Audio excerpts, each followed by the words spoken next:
Welcome to the Banker Lamp. Please enjoy the video.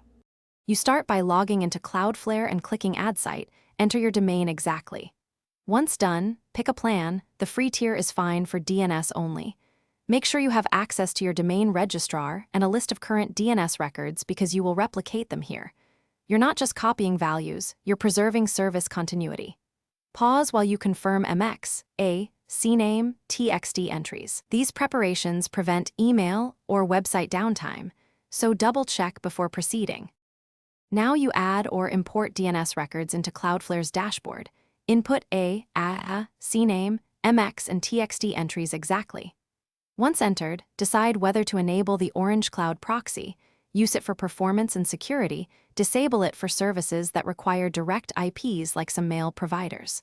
Make sure TTLs are reasonable and that IP addresses match your origin servers. If you see duplicates, remove or consolidate them. After this stage, Cloudflare will be the authoritative zone once name servers are switched. The final step is changing name servers at your registrar to the two Cloudflare name servers shown.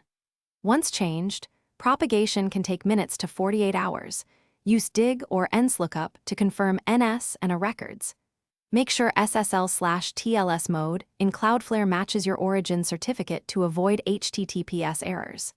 If something breaks, check for duplicate DNS at your registrar, confirm MX records weren't altered, and temporarily disable the Orange Cloud proxy to test direct responses.